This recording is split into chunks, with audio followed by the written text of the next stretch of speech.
Hello, hello. Just give me one moment to get myself together and we will bring you up in just a moment. Give me one second. Get my camera together.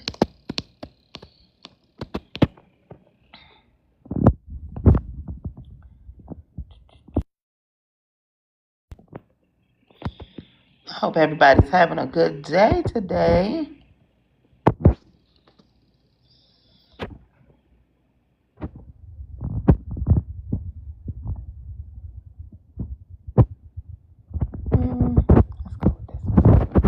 Let's go with that one there. Hi, y'all.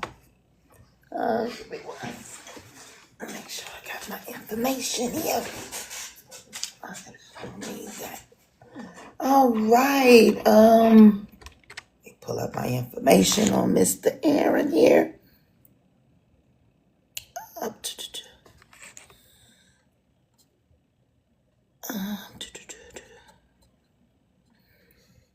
Make sure I share this out really quickly onto my page. Make sure everyone else is doing that. You're sending out your shares. Add to my story.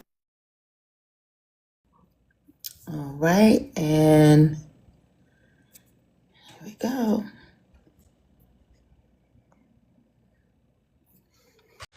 All right, Mr. Aaron, hello. Hey, how are you guys doing? All right. Let's see. Let's see. Let me see if I can turn my camera. There we go. Yeah, yep, there you are. How you doing today? Doing great. How are you guys doing? I'm doing pretty good. I just obtained a new job. So I was in here filling out all of the onboarding paperwork, the fun stuff. Yeah, paperwork, pee in a cup kind of thing. Yeah, all that. No, not paying. I'm doing medical billing, so I have to take fingerprints, background checks, CPR classes, TB tests. They said you got to make sure you are healthy, trying to help people be healthy, right?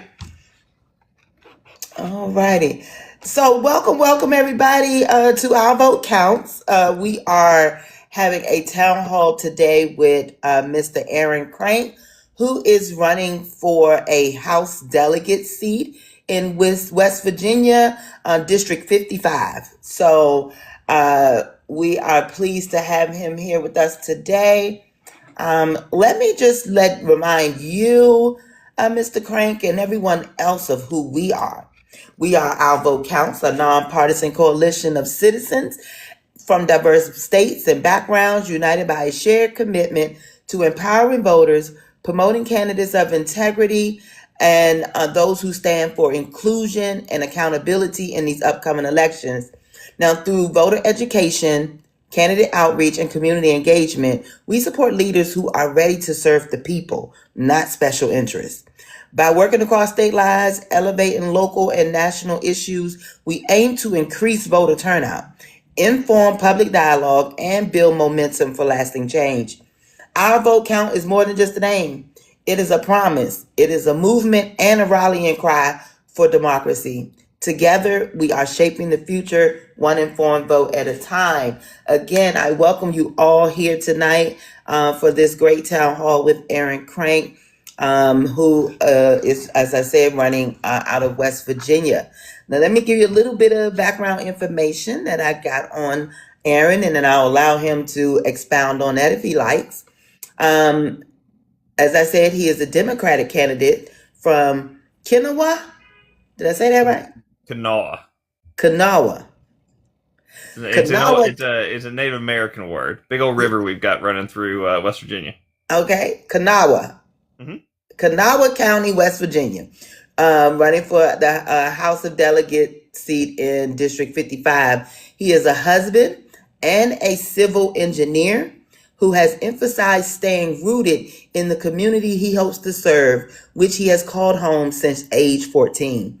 Aaron has described himself as a high school dropout who never gave up and obtained his bachelor's degree from WVU Tech. Of course, in civil engineering. He has participated in local civic discussions, and publicly encourages voter engagement. One admirable quality frequently reflected in his messages is his focus on encouraging unity and practical problem solving rather than partisan division. He is known for presenting himself as approachable and willing to listen directly to constituents' concerns rather than relying solely on traditional political channels. So, with that being said, why now? Why now did you decide it was time for you to put your hat in the ring? It's really the first good opportunity I've had in my life. It's after jumping in. I always knew it was difficult to put yourself out for politics. Politics is a difficult game to get into for a lot of people. It takes a lot of time. I mean, look at you. You're doing this as well as working full time. So you put in a lot of time. A lot of people aren't able to do that. So this is the first opportunity that I've really had the time to invest. It's something I've always wanted to do, and in my career, I'm finally at a point to where I can put my hat in the ring and try and do something good for the people of West Virginia. I've always worked with communities around West Virginia, trying to improve everyone's lives through what I do on a daily basis. Now I just want to go a step further. Okay. Well, the current incumbent for your seat is J.B. Akers, who is a Republican. And but you do have one primary opponent, and that is Anthony DeSaro. Yes. Yes. Okay.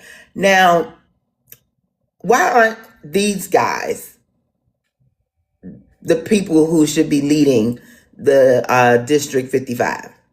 As far as J.B. Akers goes, he's been there to fill a seat. I'm not going to try and slander anyone. I'm not going to try and say any bad things to him. But the only thing that he's really done for West Virginia is fill a seat. You can go back and look at all of the legislation that he sponsored and brought up, and it's basically nothing. He sponsored one bill in the almost 3 years that he's been there. He was initially put into office by Governor Justice to fill a seat. He did manage to win the election in 24, but again, he just looking at his legislative record, he doesn't sponsor anything. What he does vote, he votes purely for aspects for a lot of bills that don't improve the lives of West Virginians. He's just someone there to fill a seat. As far as my primary goes, again, great gentleman. I've had a chance to meet him. Really wonderful guy. He's a doctor in Charleston. He's an older gentleman. I can't say why he's running. But I can say why I'm running. Okay. And I'm running because I'm in it to win it, and I'm in it to actually be a public servant for the people. I'm going in to work with different agencies and organizations to try and craft legislation and sponsor as much possible. I can't promise I'll get anything through. No one can. Absolutely no one can. We have a 91-9 majority seat to the Republicans, and even they can't get anything passed through the House. But what I can do is I can go in there and try to work with these people and actually put in the work. I have the initiative to go in, have the discussions, have the arguments, and try and put forward legislation that's going to help people. Sounds good to me. Now, your district encompasses Charleston, portions of the city and surrounding neighborhoods, southwestern Kanawha counties, and suburban and semi-rural areas in the capital region. Is that correct? Yeah, so it's a gerrymandered region, just like every state has their gerrymandered regions. Even deep red West Virginia has it. We've got areas in Charleston that are easy to walk and knock on doors. That's been my preferred method of actually getting out and talking to people, is knocking on doors and canvassing. it's the cheap way to do it, and I think it's the best way to do it. I don't have money like my competition does, so I'm out there knocking on doors every day. But then we have a lot of rural areas that is very difficult to actually get out there and walk. It's on rough highways. There's no sidewalks to be seen anywhere around, so it makes it difficult. So getting out to actually talking to these people has been difficult in certain areas. But yeah, we have a very diverse district. Well, my suggestion is on early voting, go to those spaces. That's where you're going to meet the people. And before they cast their vote, you got to stay a certain feet away. But before they go to cast their vote, tell them why they should vote for you. But like you said, you might not can't get through, by to them and during this campaign process. But before they go in there, you might give them a second thought. So that'd be the best place to meet them where they are. Yeah, we've hit up every local in public space that we can. Talking to everyone, just regardless of party and affiliation. We're a very low turnout state. It's a midterm. You will be lucky to hit 30% turnout on a normal midterm year. So talking to everyone, regardless of what party, just get out and vote. That's what we've been telling people.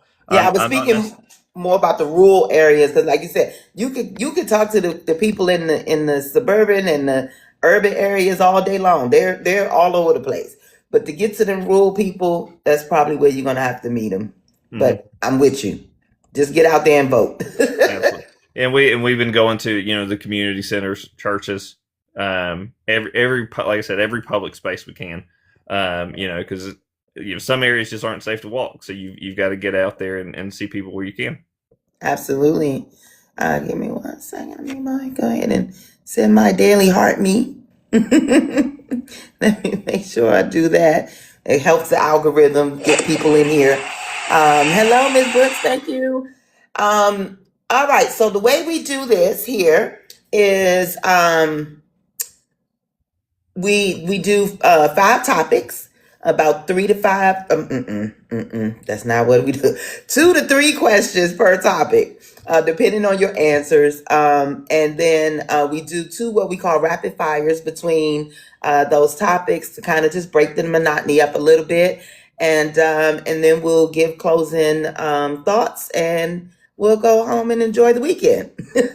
Sounds good? Sounds good to me. All right. Now I got a little icebreaker. When was the last time you had squirrel gravy?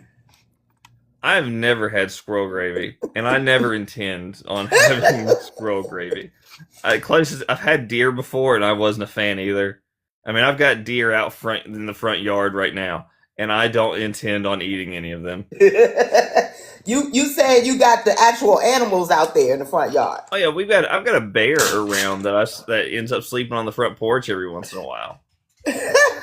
And you never thought about, let me just go on and whack him real quick? No, I'm pretty sure he'd kill me first. It'd be looking like the video with the kangaroo hitting. Oh yeah, no, he's right in front of the Ring camera, so the whole massacre would be on video. I hear that.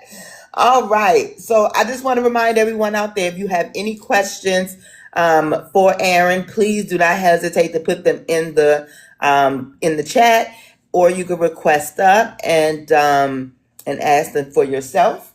And then we make sure you're tapping the screen. Make sure you're sharing this out, especially if you know anyone in West Virginia. Tell them to come on in here and listen to what Aaron has to say, or why he should be in their state house. Okay. So the first topic we have is public utilities. Okay, so West Virginia pays some of the highest energy burdens in the nation. What would you do to help reduce utility costs for families in District 55? West Virginia has a very complicated situation with utilities. It's a legislative issue. On the books already, we have a law that states that West Virginia must get 80% of its electricity from coal-fired plants. That kneecaps us severely. It doesn't allow for these plants to be converted over to natural gas. It doesn't allow for the exploration of nuclear plants to be brought in, as well as green energy, green infrastructure, which green infrastructure is a national issue from the federal level that we're dealing with. But first of all, that law has to be gotten rid of. Coal plants are expensive. They're dirty. They're just inefficient. Getting rid of those would allow us to convert those plants into natural gas, and again, explore nuclear. 40 years ago, West Virginia used to actually export 80% of the electricity it made. We had some of the lowest utility rates in the nation. Now we export about 30%.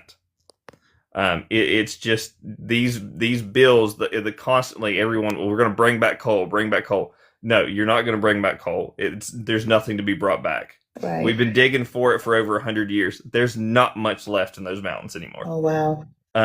So it's that, as far as electricity goes, that's issue number one. Issue number two, on, say, your water, your sewage, our infrastructure in West Virginia is terrible. Most counties in the southern part of West Virginia don't even have clean drinking water. They turn on the tap, it comes out brown. That's part of my day job. I'm trying to get clean water for certain towns down there that I just have projects with. We need to force West Virginia American Water and other utility companies to use some of their massive profits to upgrade their infrastructure, to upgrade their treatment plants. It's all easy legislative fixes. It just needs to have folks in the House with the initiative to actually get it done.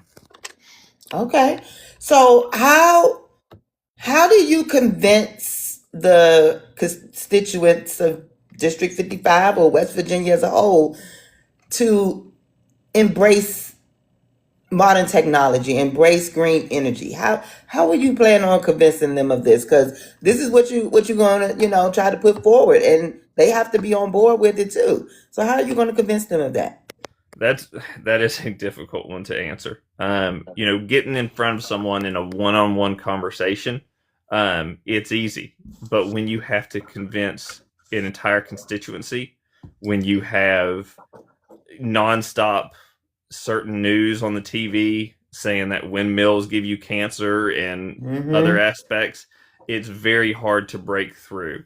You have to do it in small segments. You have to introduce something small that will incrementally improve their life, because they're not going to go for any big massive legislation that's going to immediately turn everything around. It's going to have to be a step by step. And if I win, I'm only in office for 2 years. It's not going to happen in just that 2 years. Right. Not in this state. It's going to have to happen step by step.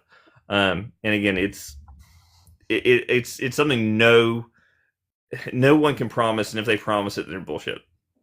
Exactly.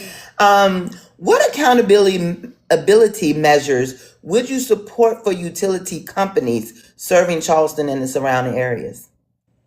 I would support higher fines for not supply. If someone has a broken water line due to the utility companies that needs to be fixed, if someone has a broken gas pipe, if they're not restored within several days, I would support fines for those, and not just slap on the wrist fines like most states do for really any type of company. Genuinely painful fines that they have to pay. Same with the power companies. I mean, where I live 5 minutes from a very urban area, and my power goes out if someone just breathes hard enough. So there's nothing being done to actually upgrade the systems around us. It needs to be cheaper for them to upgrade their utilities and the systems that provide houses than it is to just constantly fix things that go wrong. Understand that. So we're planning on, or you're planning on holding the utilities company accountable by charging higher fines if services go out and they aren't provided and they aren't fixed in a timely manner. Okay. And to counter this, let's just take the power companies, for instance. Give them some relief to bury their power lines. Give them some type of financial relief to bury their power lines Okay. instead of just constantly letting the power go out. Anytime a tree falls over, anytime the wind blows hard, give them some type of incentive to upgrade the utilities. They have the money for it. If you look at their profits yearly, they make plenty of money. They can do this. Just give them a small incentive, and then on the other hand, if they don't do this and they continue to let their utilities fail, then they're fined. On the other hand, Okay. That sound like accountability to me. Like you either pay or you pay. you either fix Like it you either fix it yeah, the right way, or it's more, or it's unbear. You make it unbearably expensive to not fix it. correct. Absolutely. So again, I want to remind anyone out there, if you have any questions, please put them in the chat. And if you you want to like come up and ask the question, that works too. We love audience engagement. Now let's talk a little bit about job creation. Okay, so your district has lost thousands of coal-related jobs, as we just talked about, over the past decades. What industries would you prioritize for new job growth in District 55? And as far as coal related jobs go, my district is nothing compared to the districts down in the south of the state, Mm-hmm. where 80% of the folks that live down there, they worked in the coal industry. There's at least some urbanization, some tech sector here, so it's not as severe in my district. Um, Fixing the job industry for West Virginia is, again, another long-term situation. Right. It can't be fixed tomorrow. We need to give incentives for not only jobs or companies to bring jobs to the state, but for people that want to move to the state as well. One of my plans would be to give for an incentive would to actually, and this may lead into a different topic, but to be one of the first states to actually have health care for all, paid by federal and state funds. Just if you live in West Virginia, you are provided with Medicare on a state basis. What this would do, this would not only give reason for folks to call West Virginia home. Maybe remote workers would begin to work here and pay taxes in West Virginia, but companies would begin to come here as well. Because if you take off the burden that companies pay to provide their workers with health care, yes, they'll have to pay a little bit higher B&O tax to be in West Virginia. But the offset is it's a net benefit for these companies to bring their factories, their facilities into West Virginia. It's all about incentivizing in a way that isn't robbing West Virginia. Currently, the incentives they give, there's a very large steel plant going in the west of the state. Mm-hmm. The incentives they gave them were basically they're not paying any taxes for 10 years. Oh, wow. We're getting nothing from them, and it's on the Ohio border. Most of the people who are working on that plant are going to be living in Ohio, just Right. coming across the river. We are going to get just about nothing for that. So it's you have to incentivize for jobs to come into the state, but we have to come up with a way to incentivize in a way that isn't just robbing the state.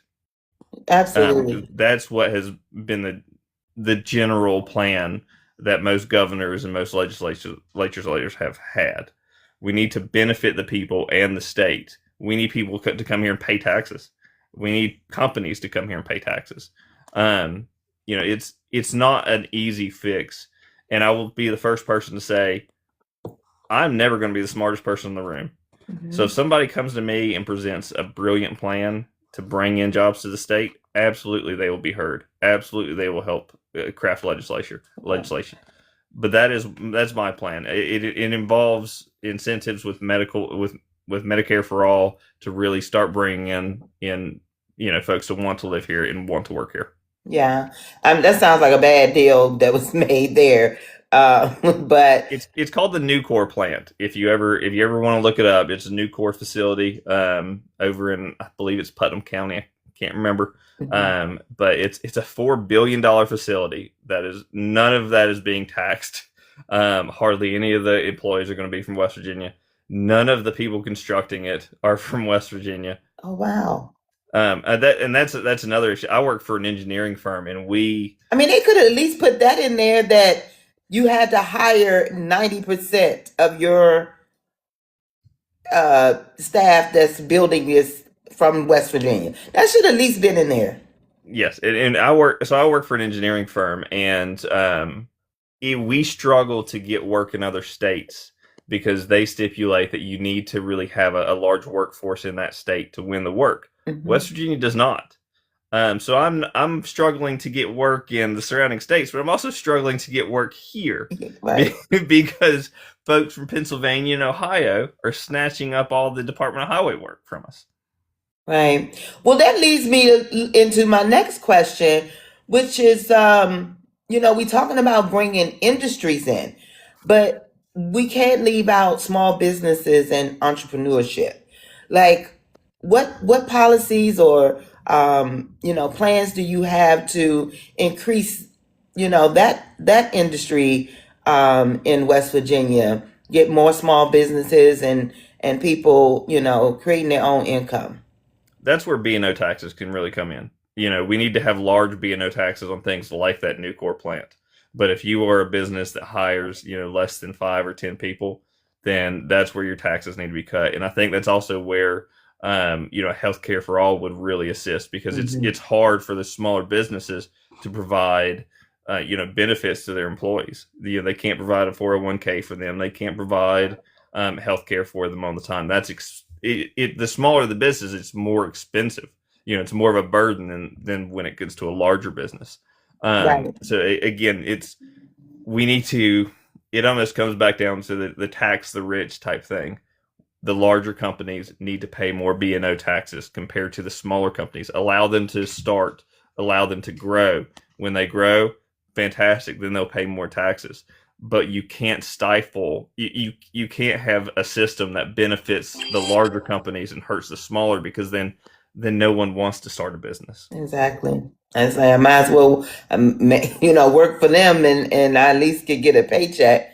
Because like you said, it's your business you're talking about is it's a small business, also like your own personal, or you working with the company? I do work with a little bit of a larger company, about 300 employees. They're based out of Columbus, but I was brought on to actually start a new office in Charleston. So we're a startup as far as Charleston goes. And again, my sector, we're small. We're fighting with these larger firms from out of state, and it's difficult. When it could, there's legislation already on the books that could assist this, but there's so many exemptions to that legislation that it makes it null and void almost. And it's the same thing. It's the same thing for smaller businesses.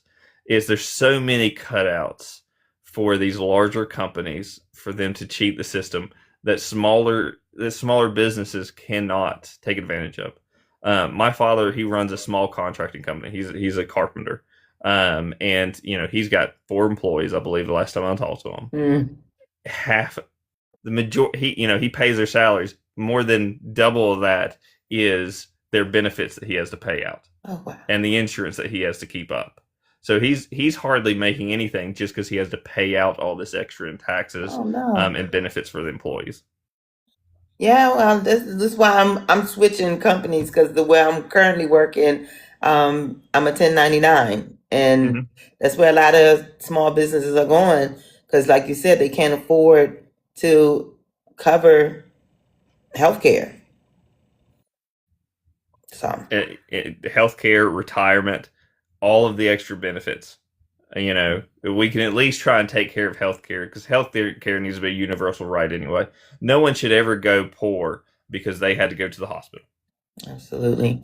Now, how would you ensure job training programs actually connect residents to available jobs in healthcare, tech, and energy transition sectors? We have a lot of great schools around here, and again, it's just the expense of the tuition. If West Virginia is serious to bring in folks and to retrain all these folks that were in the coal fields, we need to give some type of stipend for these folks to go into this job training because we can't expect someone who's been laid off for years from their coal job to be able to afford to go to a community college that's several $1,000s a semester.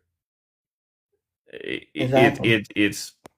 It's pointless to even if you want to try and profiteer off of education, then what's the point of these people even trying? So it all of these issues are long-term fix issues. They're not Mm-hmm. things that we can fix tomorrow, because a lot of these people, the only thing they've ever known are the coal fields, the coal Right. mines. So there's we the first issue is actually explain to these people that they have a chance to do something different, Mm-hmm. because a lot of them, they don't think they do. You go down, if you're ever in West Virginia and you travel down there and stop by and talk to some of these people, it's very hopeless. Yeah. They're, as I said with utilities, they wake up, turn the tap on, and it's brown coming out, and they've got no job to go to, and all the stores around them have left. They've got to drive 3 hours just to get to a Walmart. It starts with outreach and actually talking to these people, and then giving them an opportunity to go to these community colleges. Right. So is the infrastructure for technical schools there, or is this something that would have to be funded and built? There are some good technical schools all up and down the state. That is a good thing. So we have the folks there. I'm sure to facilitate the need for how many people need this type of training, Mm-hmm. we need more teachers, is what we need. Mm-hmm. But no, the facilities are there, up and down the state. So that wouldn't be an issue. And every county just about has a technical school, at least one, that's more than qualified to turn people into engineers, to turn people into HVAC techs, to trade skills. It's in the state. We Right. just need to give people the ability to go to these schools, and then the teachers to teach them. Right. So we need to have some incentive pay for teachers, and we need to, let's say, you offer something like, for the next 3 years. If you graduate from high school in the next 3 years, you can go to one of these technical colleges. Then this is state, funded. That you can go to one of these technical colleges for free. And the Um, funding is there. There's a program called the Hope Scholarship, which when it first came out was actually meant for something like this. It was meant to mm, help underprivileged folks go to either a technical school or to college. But it has grown and expanded to where you can now use it for homeschooling. You can use it for out of state schooling if you live near the border. I believe it's $230 million a year now is used for this. I know someone personally who used to send their child to charter school and pay for it for themselves, and then they learned they could qualify for the Hope Scholarship. So they took their child out and put them in a public school for a month, applied for the Hope Scholarship, and then put them right back into charter school, because then they didn't have to pay for it. Not because they were poor; they were very well off. But we could eliminate. I won't say eliminate the Hope Scholarship, but put it back to what it was supposed to be, to yes. help people that are underprivileged get into these community colleges and these trade schools and pay for them, instead of just paying for people to pull their kids out of school and homeschool them. That's crazy. And That is even absolutely crazy. when they're homeschooled, there's no one watching to actually ensure that these kids are getting educated either. Right. Right. We got a lot of work to do in this country, I swear. Okay, so we're going to do our first rapid fire. And this one is just asking some yes or no, either or questions relating to politics. So, first question: city budget priority. Should it be infrastructure or public safety? That was a hard one. I would say infrastructure. Okay. Um, do you support rent control? Yes. Okay. Um, more funding for police or community programs? Community programs. Okay. Um, what should we fix first, roads or public transit? Public transit. Okay. Um, why public transit? With public, if you have more people on public transit, then you're doing less damage to the roads. Okay. So then your road repairs are less expensive. West Virginia just added another $125 million to the Department of Highways budget, and I got really excited because I thought, oh, we're going to finally get some projects. No, it's all going to road repairs. It's road and some bridge repairs. West Virginia actually has one of the largest roadway networks in the United States of all 50 states. We have the most bridges of all 50 states. Mm-hmm. And we can't keep up with it with the small budget we have. Wow. So if we can take traffic off of the road and cause less damage, then we can lower the cost that it is to repair the roads. Okay. Sounds like a great idea to me. Do you support term limits? Yes. Well, yes. Anyway, but term limits for who and what. Okay. Well, Are I we talking guess Supreme across Court? everything. I mean, if from your local, I mean, as I always say, for pretty much everything other than the Supreme Court, there technically is term limits. You have Yes. two years to do what you got to do, and then you might be voted out of here. However, or 4 years. But even with that, people tend to be there for 10 years, 20 years. Should that be allowed? Yes, absolutely. Yeah, I mean, there's not coming from my words, coming from a lot of people that I've talked to. People are tired of old people in politics. I've had people I've knocked on the door said, the reason why they're going to vote for me. They wouldn't before they even heard a single word that I said. They said, "Well, the other guy's You look old." young enough. Yes, I love going to houses of older women because Mhm. they're generally really pissed off and ready to go out to the polls, and they're actually very supportive of a younger candidate. It's been very fun to go out and talk to folks, especially the older women, because they are the most excited and ready to go. But no, term limits for everyone, especially the Supreme Court.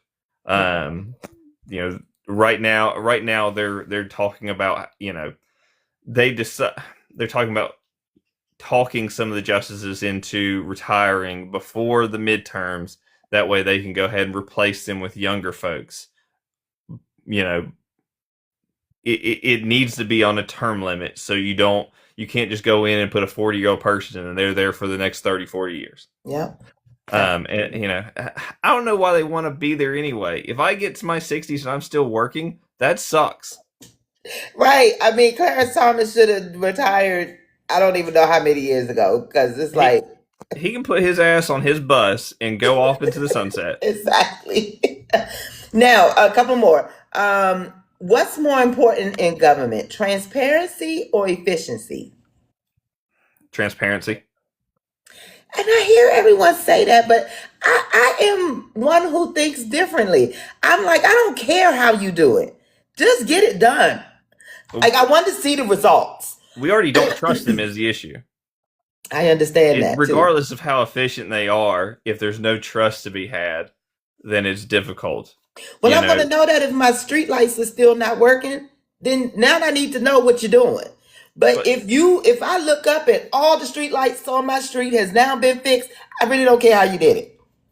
The issue, so the counterpoint on that, okay, yes, they fixed the street lights, but they were supposed to cost $1 million to fix your street lights, and instead it cost $5 million because somebody pocketed $4 million. True. Okay. And it's working in infrastructure. I mean, I see that a lot. Somebody always, every project always balloons by the time it actually gets to construction. Doesn't mean that it costs more because of materials or labor. It means that somebody got their fingers in it and pulled extra money out. Yeah. We could always work on efficiency, but without trust and transparency, it's a kind of a mute point. I understand. Last question. Do you support changing the voting age? Well, it's currently 18. Mm-hmm. Um, I don't see a reason. Okay. I don't believe so. I mean, some people think 16-year-olds are capable of voting. Some people think that you should be 21 when you actually, got a little more sense about you. Now, I mean, everyone has a right to voice their opinion. If it were brought up and there was a big enough consensus, I would support lowering it. I wouldn't support raising it. Okay. But no, I mean I went to an event at a high school, and I was very surprised at how informed these kids actually were. Mm-hmm. I wouldn't be afraid to have them vote because they were more in tune with the issues than half the adults I've talked to. Yeah. Because the legislature determines their future a lot of times. So. Oh, absolutely. They understand that politics is going to find its way into their life no matter what they do, and it's the same with everybody. You can say, "Oh, I don't like to involve myself in politics." Well, politics is going to involve itself in you. Exactly. There's no getting away from it. And the less you involve yourself in it, the more you have these crazy folks out there that want to take away all of your rights, that determine what type, you can't wear certain clothes, you can't, you know, you can't go to a certain restaurant because of the way you look. You have to, if you don't fight, then you're going to lose everything. Absolutely. All right. So again, everyone, if you have any questions, please put them in the chat, or you can request up to ask your questions. We are going into public education. We talked a little bit about this already, but we have some specific questions that we want to focus on. Kanawha County schools serve tens of thousands of students. How would you address teacher shortages when nearly 1 in 5 West Virginia teachers leaves the profession within a few years of starting statewide? Likely because West Virginia has the lowest pay for teachers, ranking 50th. You nailed it right at the end. They don't get paid anything. They don't get paid enough to do that job. I mean, I've got 2 kids, and it's miserable. I love my kids more than anything, but being a parent is very difficult. And then you send your kids away, and they got to deal with 20 or 30 of them in a classroom. I don't see how they do it. And again, it comes down to the Hope Scholarship is stealing away a lot of the money for it. Without the Hope Scholarship, we would be able to pay these teachers. And a lot of it comes down to attendance. In Kanawha County alone, we're losing 140 teachers this year, and they're blaming it on attendance. But then they don't mention that all of that attendance is still in Kanawha County. It's just at charter schools and private schools being paid for by the Hope Scholarship. So you're complaining about your attendance, but you're stabbing yourself by making it so by forcing taxpayers to pay for certain people that want to put their kids in charter schools. Get rid of that. Have them go back to public schools. There's nothing wrong with public schools. They just need the assistance. They need the extra funding. Now, you said, but West Virginia has the Hope Scholarship, but are they also investing or taking advantage of this voucher program that everybody's been talking about? I believe they've rolled that into the Hope Scholarship. Okay. Don't hold me to that. I'm not. The voucher program is in West Virginia. Okay. I'm just not as familiar with it because most people use the Hope Scholarship because it's so readily accessible. I mean, you can get into it's like it's easier to sign up for Hope Scholarship than it is to sign up for Netflix. Wow. And instantly you get $5,000 for every school year to send your kid to a charter or religious school. Another thing, we're the bills that they do pass for schools.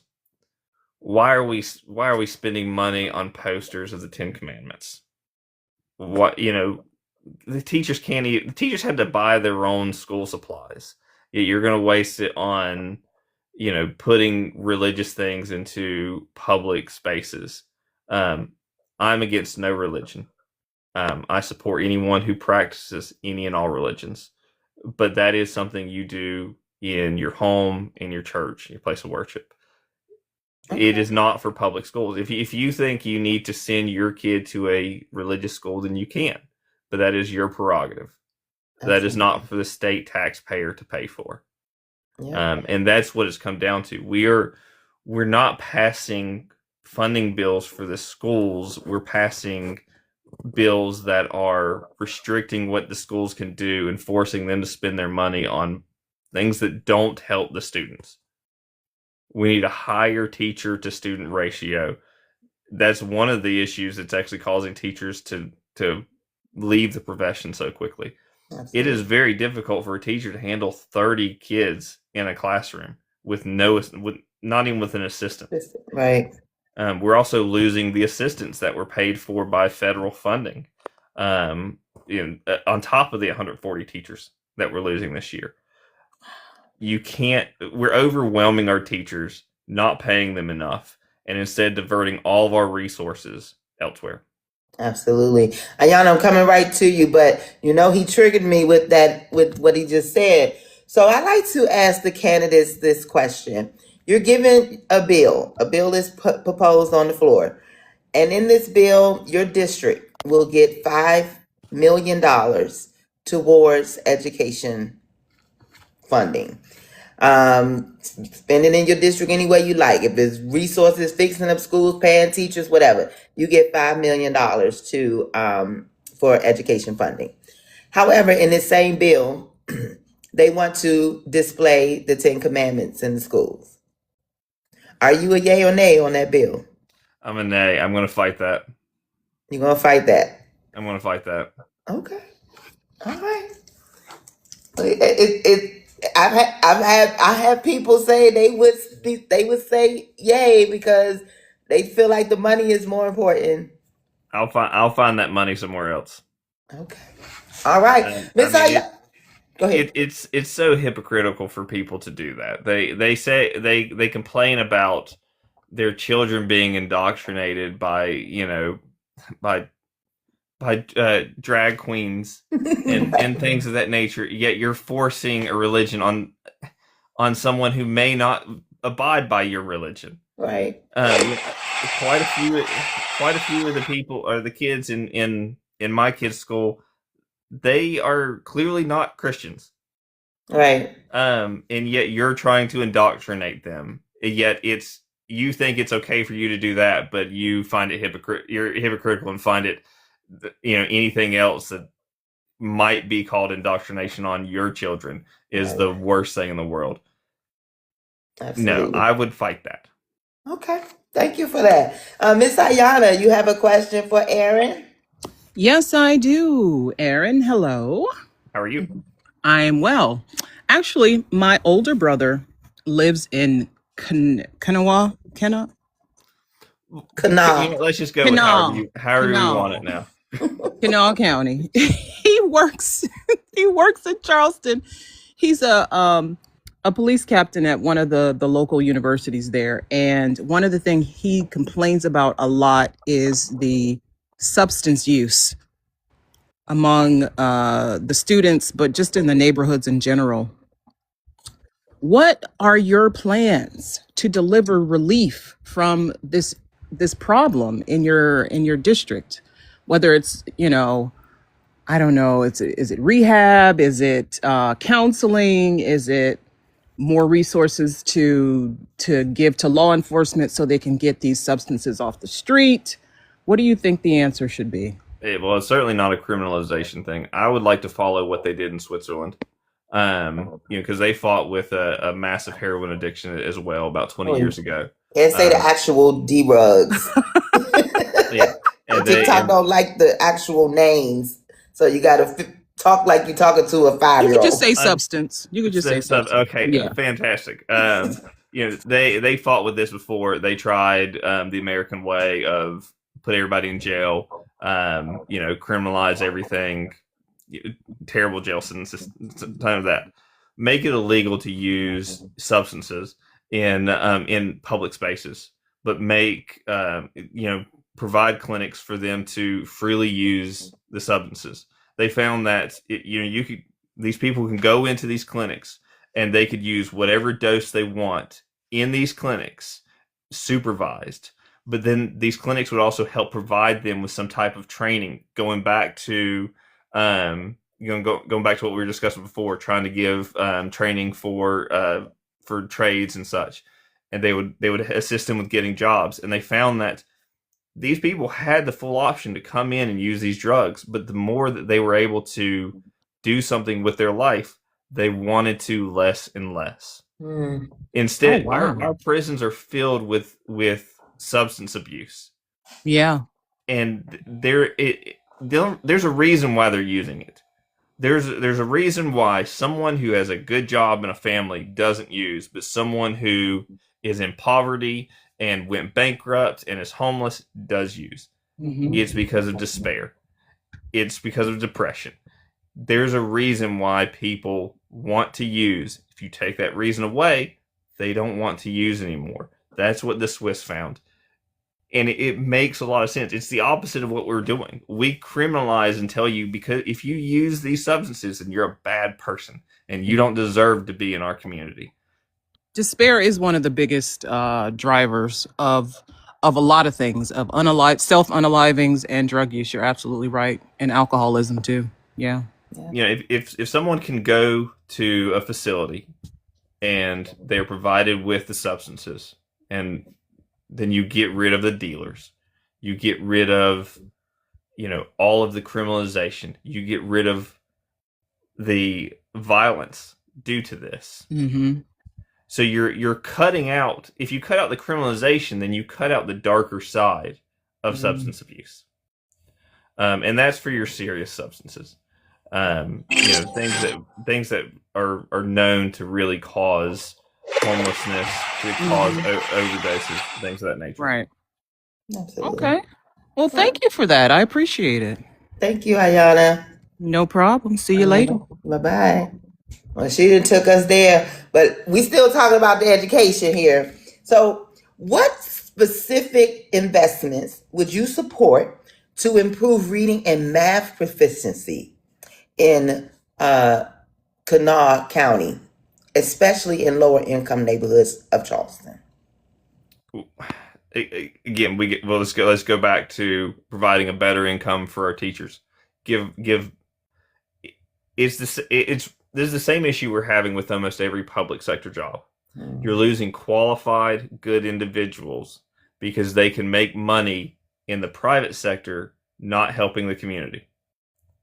So if you give better incentives and better pay for the teachers, then you're going to get more qualified teachers coming back into teaching. You get these. If you get a better qualified person teaching your children, they're going to learn better. Then you give them the resources that they need, the facilities they need.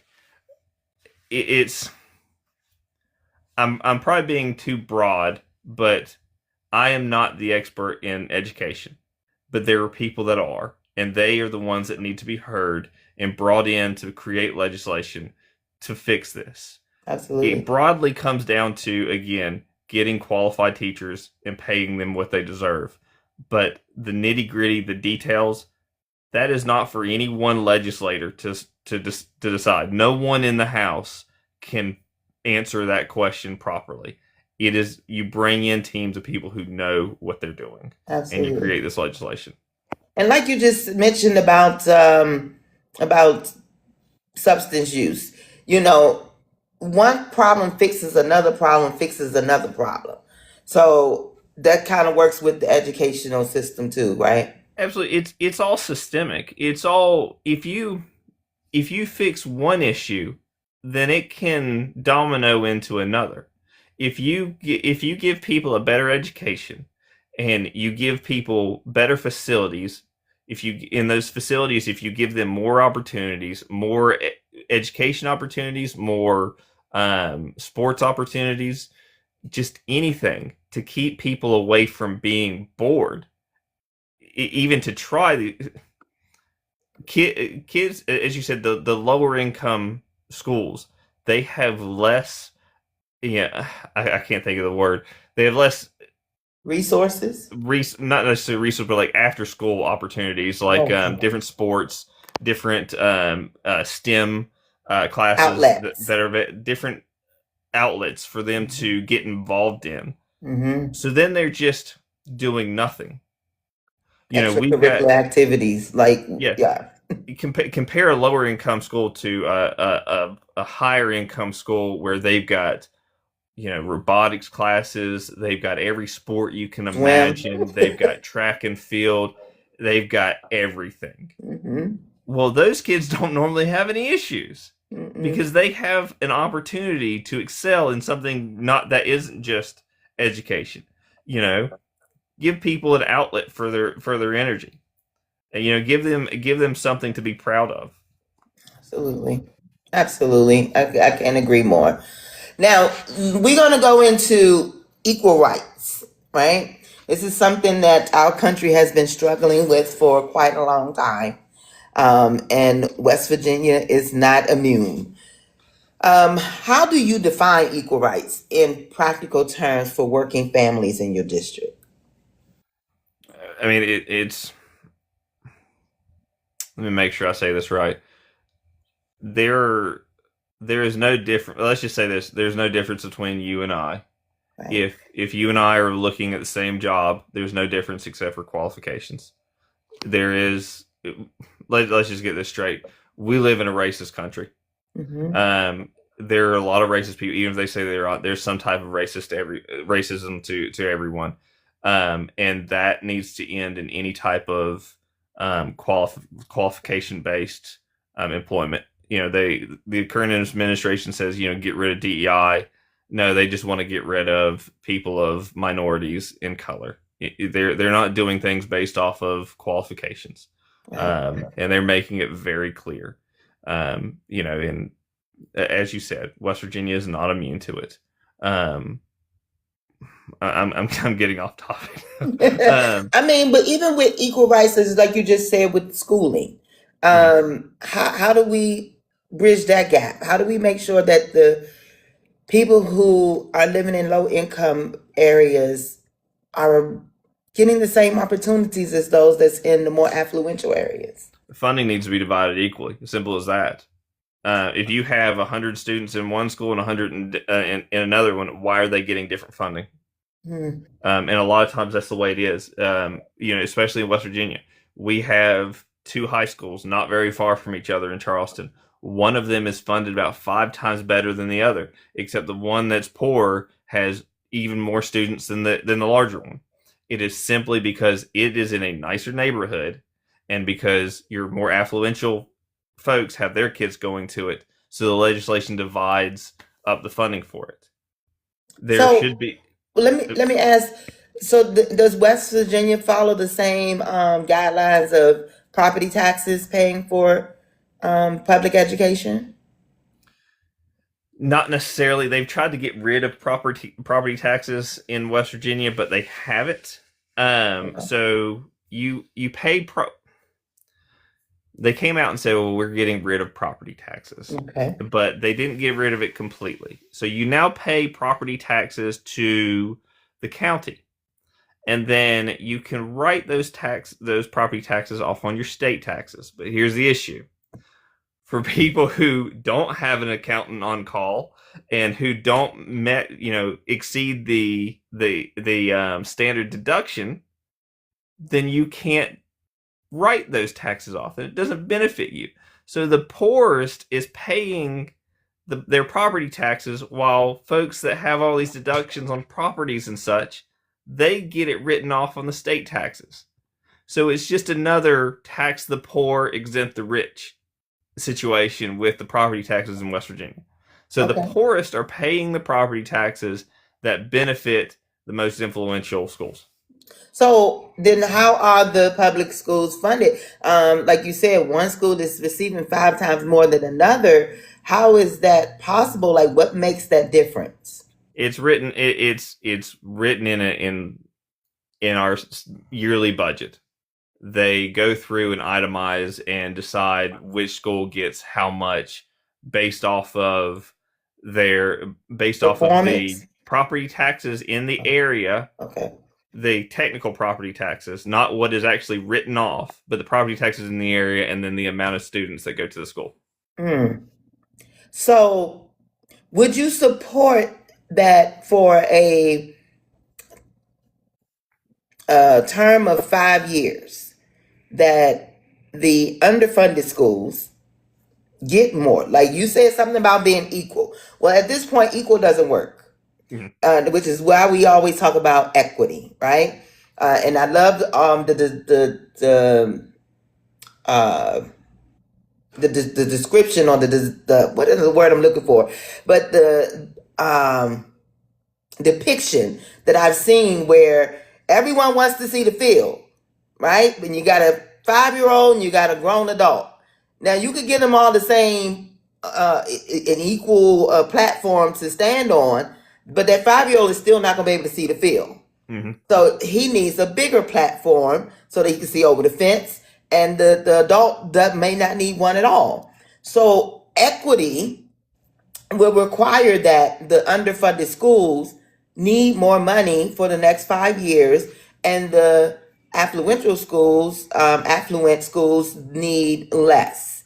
And I Would completely you agree with you. support that? Let's just make it quick and easy. Yes, if a school, if we look back and find evidence that a school is being underfunded, has been ignored by the legislature, then it needs to be corrected. That ship needs to be righted, and they need to have proper funding to get them caught back up.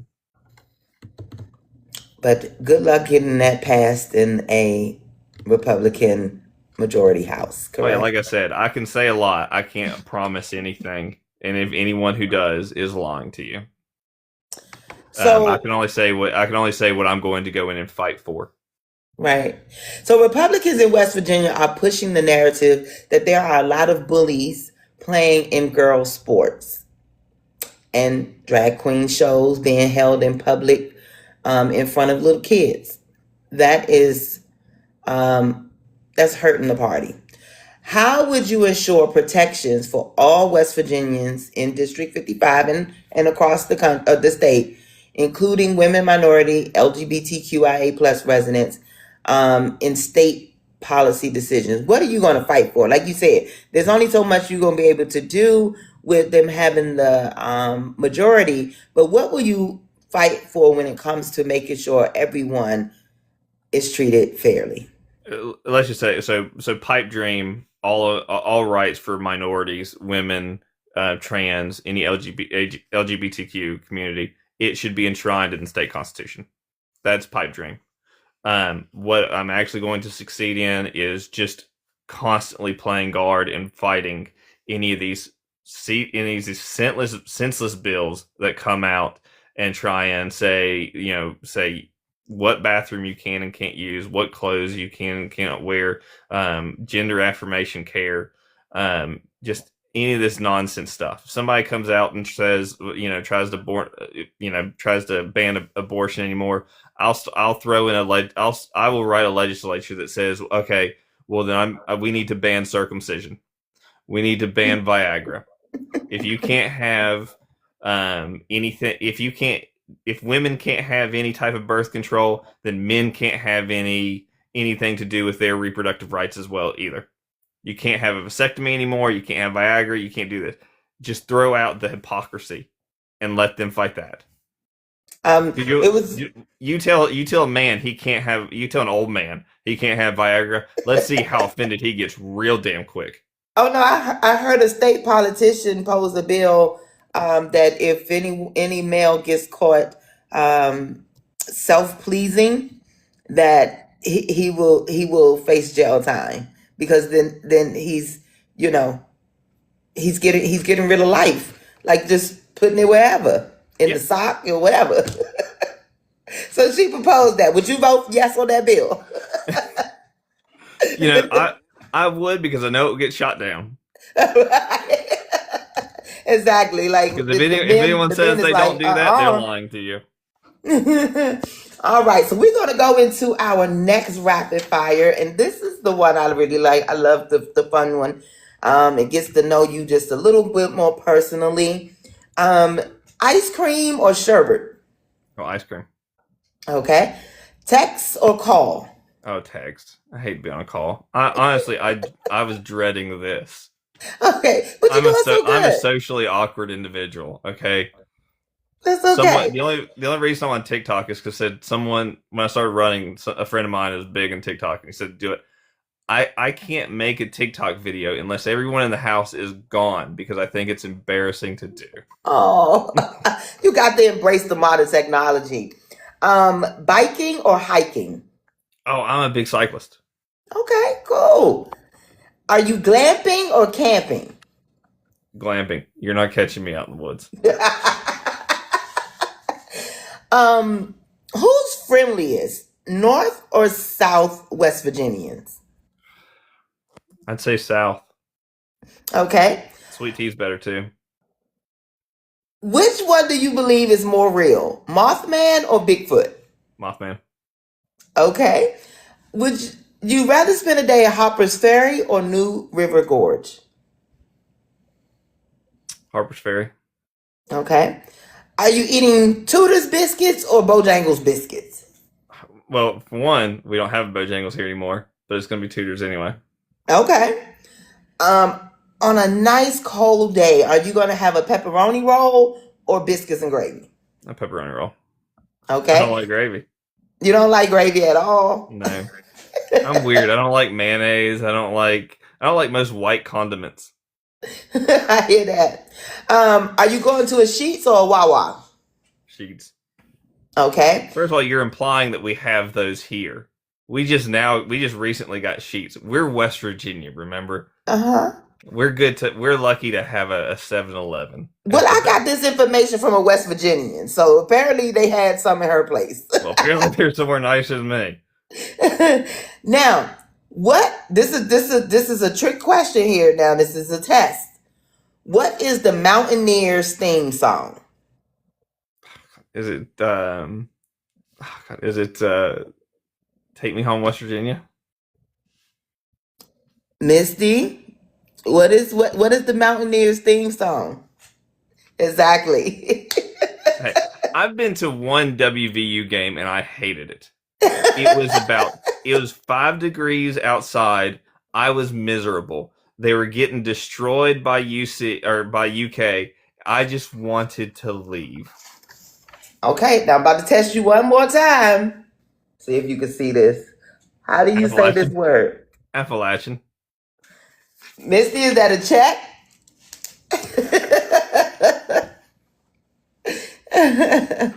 So yeah, Misty told us that. All right, she said you passed on that one, but she let us know this is our residential West Virginian with our vote counts, and she was like that. She was showing us a video of them at West Virginia University game, and the whole stadium is Sweet Caroline. But they changed the words up somehow, some way. So I was there just hoping someone would. They burn couches. I was just hoping someone would burn one so I could get warm. Mister, why y'all burning couches now? That's coal-minded mentality right there. They even had like PSA announcements on the big board of, please don't burn a couch. Y'all stop it out there in West Virginia now. You don't have that many resources. You can't be burning couches out here. You have plenty of couches. All right. So I did watch a few of your videos on TikTok. So, and kudos to you for doing them. You talked a lot about the SAVE Act. So let's talk about voting rights. Mm-hmm. Now, Kanawha County often sees turnout below 50%, as you stated before, in local elections. What would you do to increase civic participation in District 55. This year is a closed primary for Republicans. Yeah, and to add on that first, a lot of the independents that I've talked to, and if you don't understand what the closed primary is, it basically means that if an independent walks into a polling station and asks for a Republican ballot, they will be refused. And then they will be handed instead just an independent ballot, which is going to have next to nothing on it. So if you walk in and you don't want just the independent ballot, you need to ask for a Democratic ballot, just to make that clear. And a lot of people I've talked to, the consensus is, well, if we can't have our opinion heard on their primary, then why should I vote for them in the general? So I think that's really going to hurt Republicans in this election. We can hope. But on the other one of voter turnout, we have voter turnout across the nation. It's just poor. Mm-hmm. It is no longer seen as a civic duty, and a lot of people look at it as, well, my vote doesn't count. Mm-hmm. The first thing, we need to get rid of the electoral college, because as it stands now, depending on where you live, your vote doesn't count as much as, say, someone in California, because of the electoral college for presidential. Mm-hmm. On the state basis, we need to stop trying to make it harder to vote, which is what they're trying to do. They're trying to make it more difficult to vote, especially for women. There's a lot of people on the right wing side of things that openly say they don't want women to vote anymore. Right. Well, I hate to tell you, but women know a lot better than most men do. So maybe it's men that shouldn't be voting, as far as that goes. But they want to take away rights. We need to expand rights, make it easier to vote. West Virginia has passed now. You can't just show up with your voter ID. You actually have to have a photo identification now when you show up to the polls. So if you're in West Virginia, you go to vote, make sure you have ID card, driver's license. There is a list of what you can bring on the Secretary of State's website. Planned Parenthood has another list as well. They're a really good resource. Planned Parenthood votes. Go there. No, we need to. How do you get these people to the polls? We need to extend the transparency of our elections and our elected officials to make it to where people don't think that their vote doesn't count anymore. To make them realize, and it includes outreach, massive outreach. Each party spends so much money in each state every year on just focusing on the individuals that always vote. We need to focus on the folks that never get out to the polls. Make them know that it is a civic duty to go out and vote. Because if they don't, then if we keep with just 30% of the nation voting, that's how we end up with the radical left and the radical right only staying in office. There's no moderation because the majority of the country does not vote. You get one side and the other, the far left, far right. They're the folks that always go out to the polls. Right. We need to spend money and go out and constantly knock on doors and talk to all these people. Not just once, not just twice, several times, and get them out there. Give them a reason to go vote. Make it easier to vote. Make sure there's plenty of polling locations around where they are. Don't make it a chore. Absolutely. Let me go back. Okay, so West Virginia is one of 29 states being sued by the DOJ for refusing to turn over voter registration data. Well, congratulations on that, West Virginia. As of now, West Virginia Secretary of State Chris Warner is refusing. What safeguards do you believe are necessary to balance election security with voter accessibility? Well, again, good on Chris Warner, because it's a very surprising thing that West Virginia is on that list. I did not expect that. We have to pass voter legislation that makes sure that we cannot give any power to the federal government on our state elections. Republicans all have for years been fighting for states' rights. Now that they're in power, apparently the states have no rights. It's all the federal can do whatever they want to. And as far as election goes, it is the state's responsibility to hold and to hold their elections in the manner that they see fit as voted on in our legislation. We need to strengthen those roles. And again, the only reason why the federal government is asking for voter rolls and voter information is to come up with plans to disenfranchise certain people, certain minorities from voting in the upcoming election. The only time that an election is rigged is when they lose. When they win, it's always as fair and balanced as could be. It's just like the election that just happened in Virginia to redistrict. I'm completely against gerrymandering, and I think all states should have a nonpartisan group that actually does that. And Virginia had that in their constitution, but the people voted to change that. And because it's a loss for the Trump administration, it was rigged. No other reason for it. No proof of it. It was rigged. If it would have went the other way, it would have been as fair as could be. We've never had this issue before with the federal government trying to dig into our voter rolls. We need to make sure that we strengthen our legislation to where we aren't just being safeguarded just by the Secretary of State. It needs to be a law that we do not provide this information. Absolutely. What do you think about the idea of every state using a local news station or television station to film the counting of ballots? Well, the issue with that is most of the local news stations are owned by a larger company that is generally partisan. You can look at rolls of hundreds of news stations, and they all have the same script that they go off of.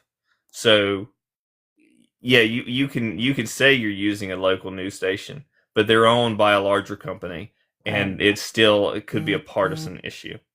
Okay. The counting of ballots doesn't need to be filmed. There are ballot watchers out there already. There always have been. There has been no credible evidence of any tampering in the counting of ballots. I was just on a jury duty, and there was actually a case of someone illegally voting, and it's getting taken care of.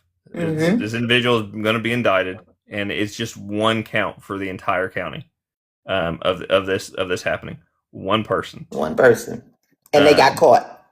The Secretary of State, they do a hell of a job with this.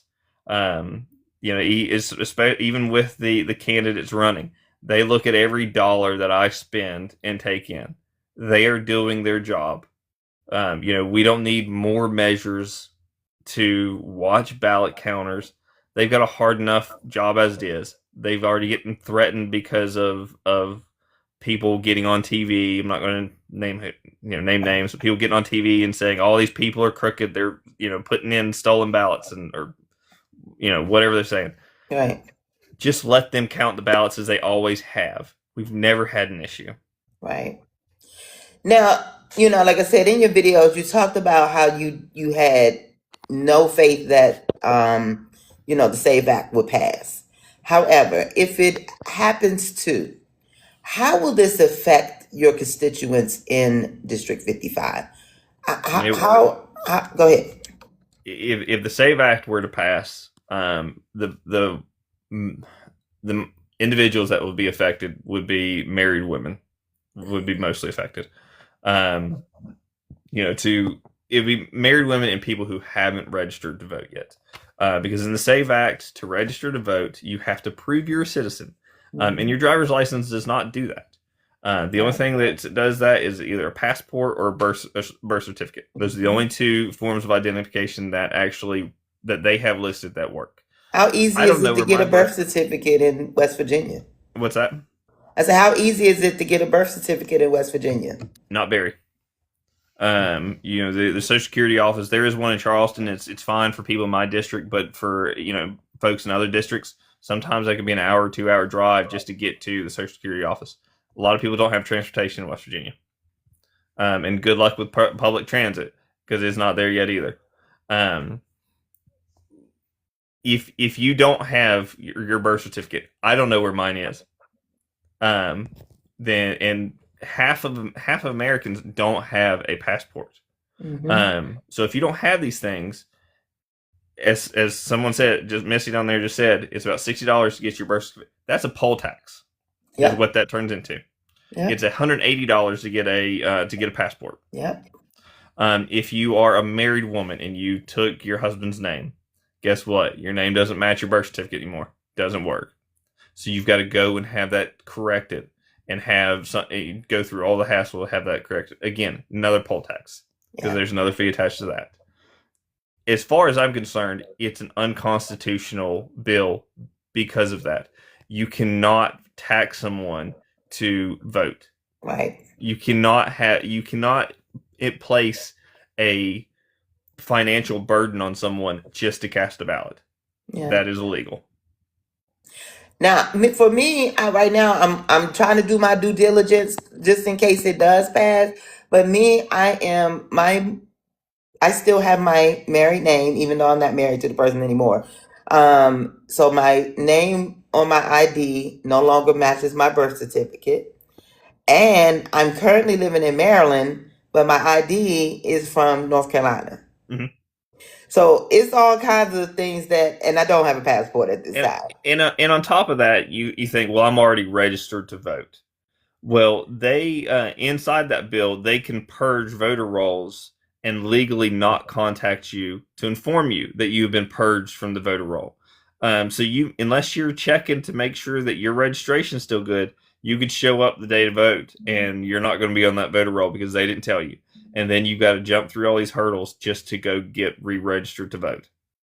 Well, luckily I'm in Maryland and they do provisional, which I did last year because in order for me to, like I said, I was registered in North Carolina, but in order for me to vote in the big election, I had to do a provisional. So we'll see. To put it simply, they're trying to make it as difficult to register to vote as possible, especially for minorities and for women. Absolutely, because they're imposing a poll tax. If someone doesn't have transportation to get to the Social Security office, what are they supposed to do? I said they don't leave out poor folks. They don't want them voting for real either. Yeah. Oh, absolutely, exactly. If they have made it blatantly obvious that if you are poor, if you are not white, they don't want you to vote. If you're a woman, they don't want you to vote. They only want affluent white men to vote. That's it. That's it. It's blatant. It's blatant. Well, you're one of them. So lucky you. I'm white. I'm not affluent. Oh, I'm sorry. You missed that part, right? Okay. All right. Well, Aaron, this has been a very pleasurable conversation. I love people from West Virginia. Every West Virginian that we had on here, I absolutely adore. Absolutely, including the one that worked with me. I love y'all. So whatever you do in West Virginia to create such great people, thank you.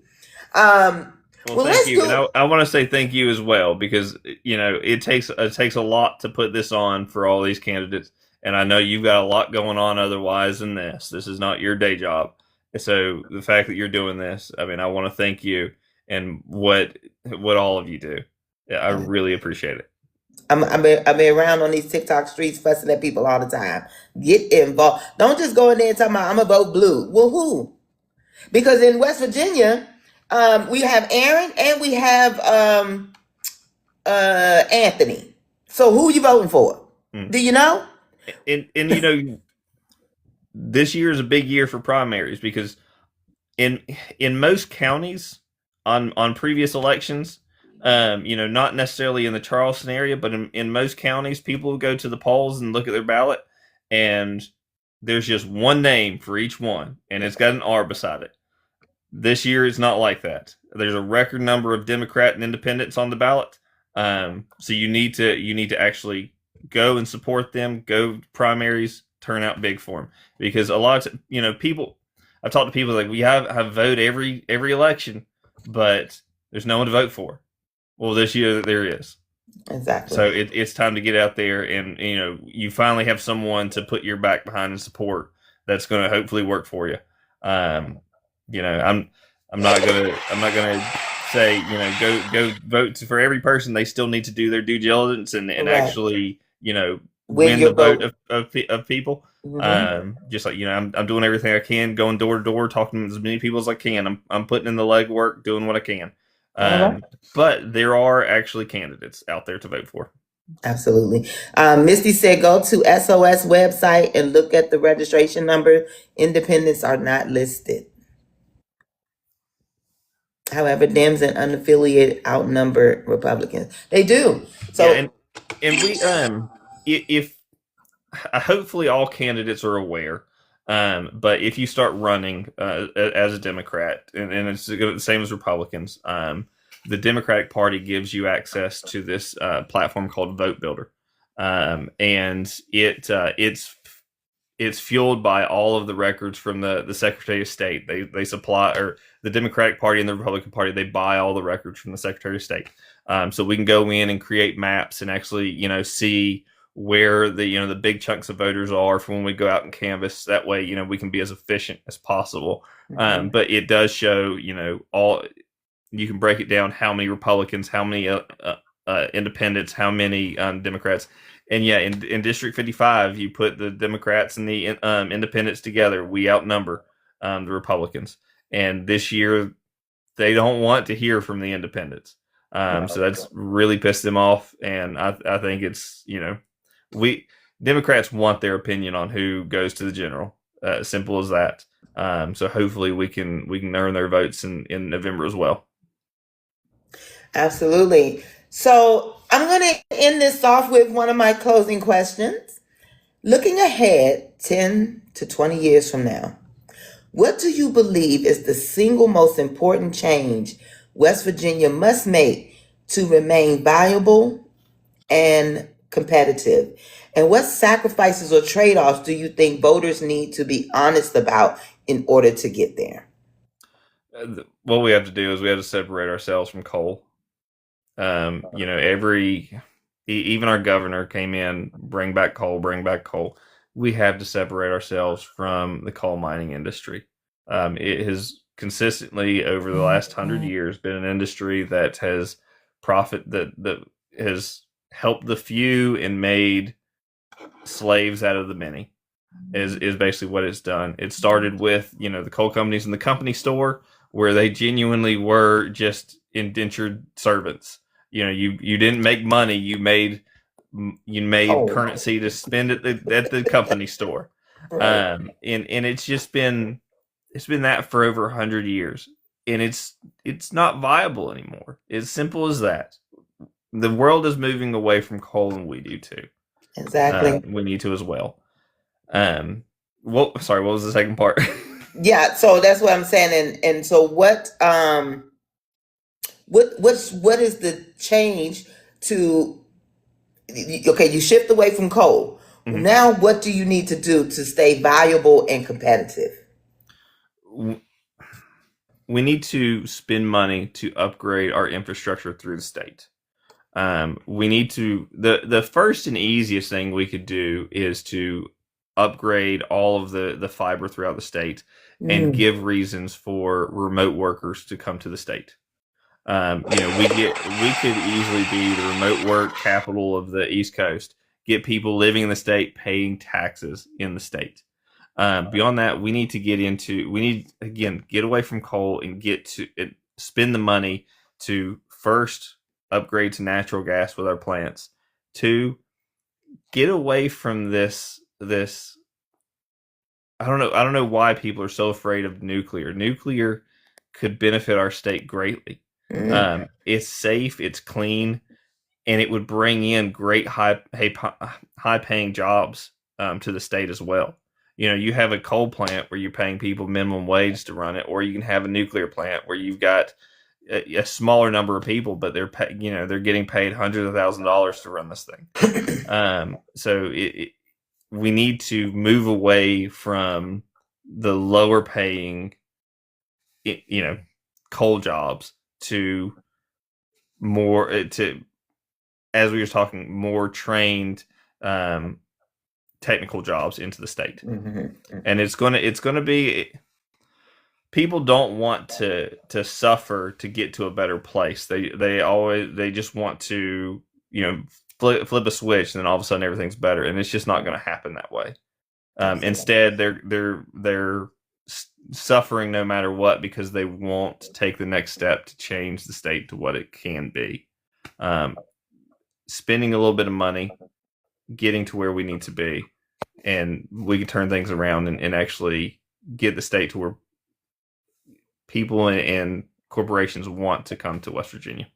Absolutely. Now, I've heard a lot of West Virginia candidates saying they're voting or they're pushing the legalization of the what we like to call the devil's lettuce around here.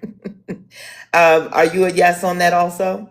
I'm a yes, but I want to answer something. I want to bring up just something real quick that Misty said about West Virginia's water. West Virginia's most valuable resource is our water.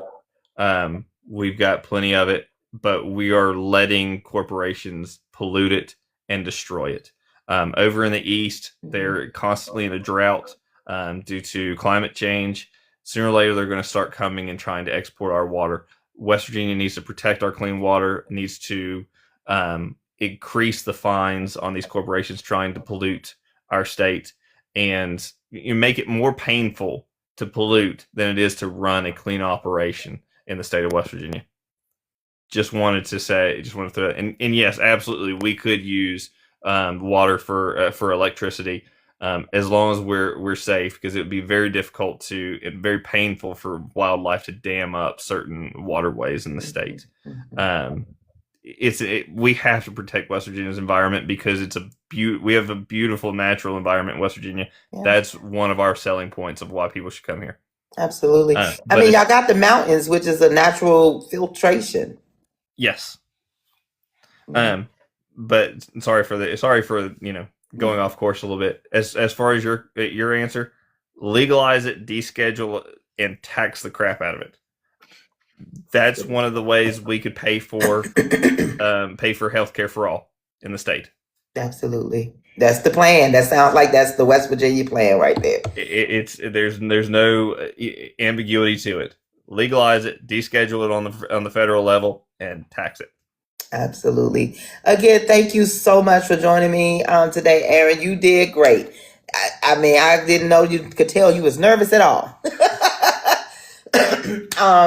Please tell everyone, give them one last final 30 seconds of why they should vote for you, and then let us all know how we can find you and support you. I believe you should vote for me because I'm out there working for your vote. I'm working to win your vote. I'm going to be someone that, if I do get elected, that I'm going to have the initiative to go in, write legislation, bring in people that know what they're doing to help me write legislation, and just get stuff on the floor.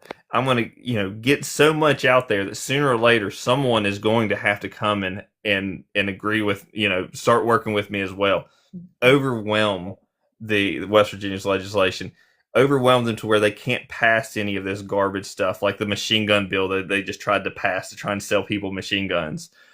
Just these stupid cultural issues that they're trying to pass to take away the rights of the minorities. I'm going to be someone that has the initiative to go in and try and pass your meat and potatoes legislation and help move West Virginia forward.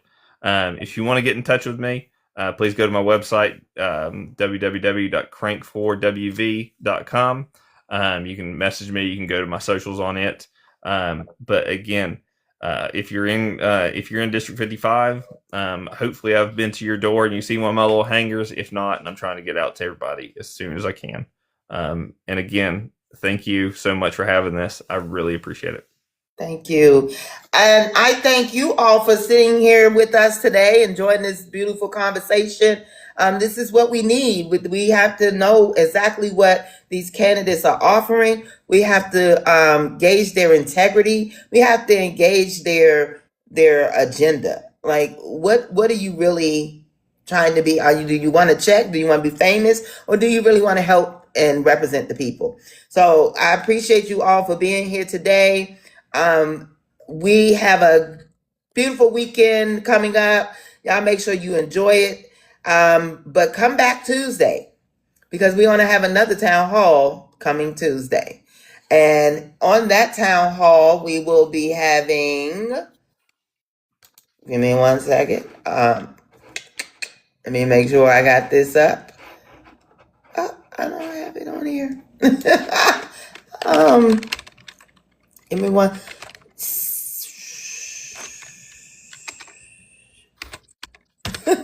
Here we go.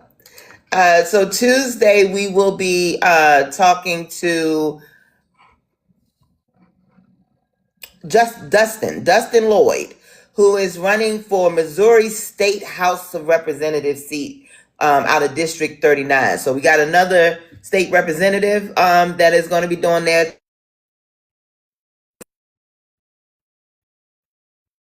Sorry, look, they said you're supposed to be off by now.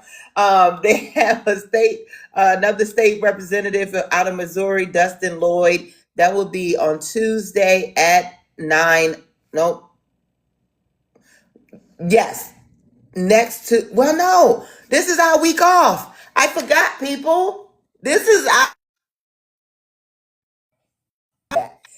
our week off. So we are actually going to finally get a break. We have been going strong for months now, trying to make sure all the candidates get a voice. So right now, we're going to be taking the next week off. Our next town hall is going to be May 5th. And that is with Dustin Lloyd, which is running out of Missouri. But we also have our roundtable coming up this Sunday, April 12th. And Aaron, our roundtables is we bring the candidates together, have a good conversation about what's happening in this country right now, what's happening in your districts, what's happening in your states. We bounce ideas off each other. You can hear what's working in someone else's campaign. Someone can hear what's working with your campaign. And then we all on the same page, going in the same direction. That is what we use these roundtables for. So if you are able to come Sunday at 3:00, we would love to have you. Would you able to make that? I will try, but I've got plans to be out campaigning that day already. Okay. But if I'm able to, I will certainly join. But I've got 3 weekends left until the primary. I forgot primary for West Virginia is May 12th. Early voting begins April 29th, so it starts next week. So I plan on being out, going door to door quite a lot over the next coming weeks. Okay. Well, look for the invite anyway, and if you're able to come through, just pop on in there, okay? Mm-hmm. And just a reminder of everybody else out there, if you would like to be a part of the solution, our vote counts is always looking for new moderators. That's what I do here. I'm a moderator, so if you would like to interview candidates like Aaron, we would love to have you join the team. Just hit us in our DM, and remember to join our Discord. We have a Discord here, and come talk to us in the Discord. And we are on TikTok. I mean, not TikTok. Of course, we're on TikTok, but we are on YouTube and all the other medias. So you can find us there.